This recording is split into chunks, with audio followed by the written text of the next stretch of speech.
Τι να ξεχάσω? Αυτό που μόλις είπες. Ότι η Πολίνα θα έρθει μαζί σου. Και σε συμβουλεύω να ξεχάσεις οτιδήποτε έχει σχέση με την Πολίνα. Όχι, κάτσε μισό λεπτό τώρα, περίμενε. Δεν μπορώ να την αφήσω πίσω μου. Δηλαδή δεν γίνεται, πρέπει να την πάρω μαζί μου. Α. Και γιατί? Γιατί είναι γυναίκα μου και αγαπιόμαστε. Συγκινήθηκα. Άκουσε με, Ορέστη. Η Πολίνα είναι η γυναίκα μου, ωραία. Δεν μπορώ να φύγω, πρέπει να την πάρω μαζί μου. Γιατί νομίζω ότι θα σε λυπηθώ? Κοίταξε. Δεν σου ζητάω να το κάνεις για μένα, ωραία.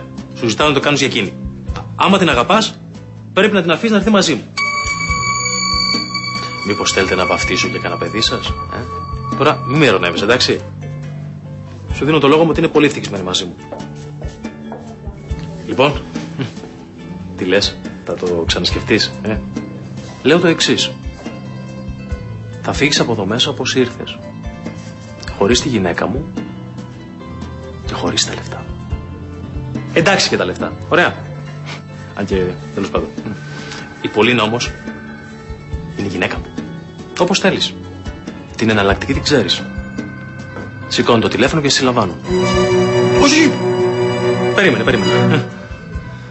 Το ήξερα ότι θα το ξανασκεφτείς. Δεν μπορείς να μου το κάνεις αυτό. Δεν μπορείς να μου βάζεις τέτοια διλήμματα. Μην είσαι τόσο σίγουρος. Καλά, περίμενε, κάτσα.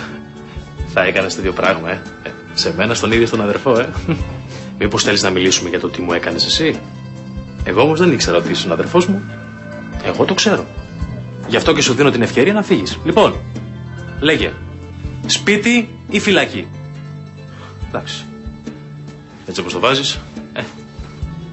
Λέω να διαλέξω το πρώτο, Σοφή επιλογή. Λοιπόν, κάτω είναι το αυτοκίνητό σου. Σε περιμένει. Το αυτοκίνητό μου το... Πολύ καλά. Θα βγω. Α, μισό λεπτό. Έχω κάτι για σένα. Αυτά είναι τα χαρτιά σου. Μπορείς να τα πάρεις. Μου τα έδωσαν οι δικοί σου από την πρώτη μέρα που ήμουν εκεί.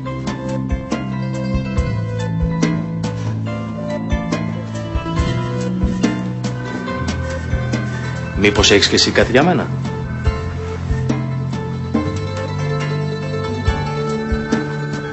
Ορίστε και τα δικά σου χαρτιά.